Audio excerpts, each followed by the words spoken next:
hadn't been able to talk to in a couple of years due to some family conflict between he and I.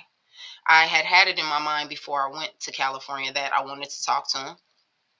Didn't know how, but I kind of wanted to end whatever conflict, whether this was the time to do it or not. I just didn't want to leave there with things unsettled. It's been so many times I've gone back home and left with things unsettled and brought it back with me. So, side note, this was one of those journeys or trips that I said, you know what, this time when I go, I'm going to leave some stuff there. Some things, it seems like every time I go and something bad happens at home, I bring it back with me.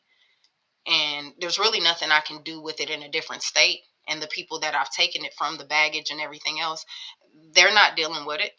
They're not carrying it, but I've brought it with me to carry with my children and my family to not be as happy as I can be because I'm carrying some luggage that I should have left at, at the least at LAX.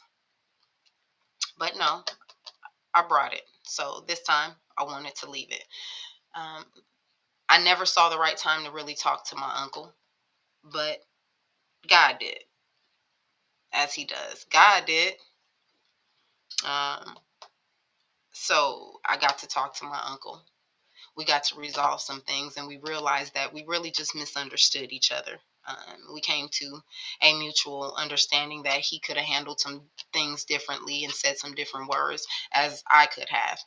And we realized how important it is to just really talk. Again, bring your diverse discussions to business. It doesn't have to stay in conflict. Sometimes you'll be in conflict for so long with such an easy resolution. It's not worth your time, the time we don't have or the time we don't know if we have. So getting to talk to my uncle was a whole blessing because it's been some years.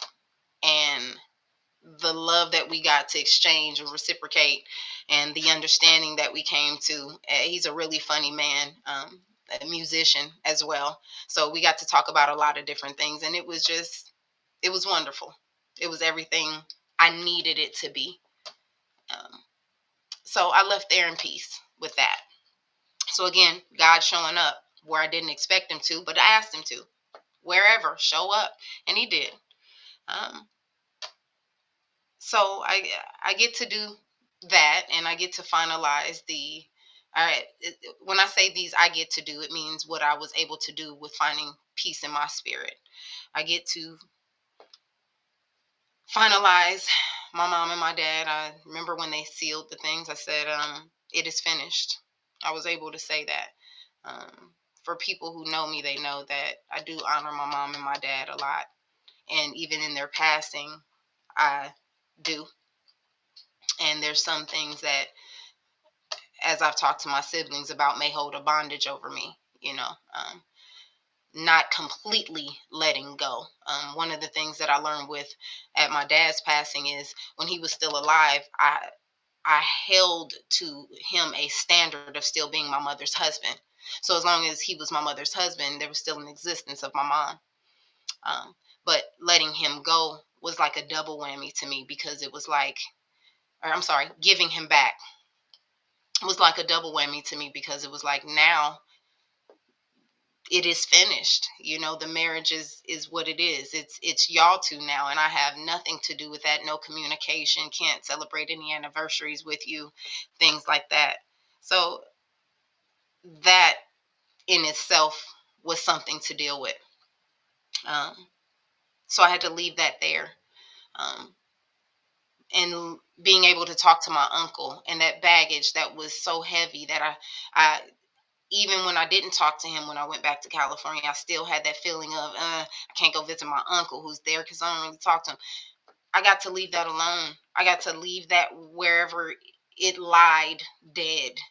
I got to leave it dormant and not continue to travel with it, not continue to bring it with me in my life.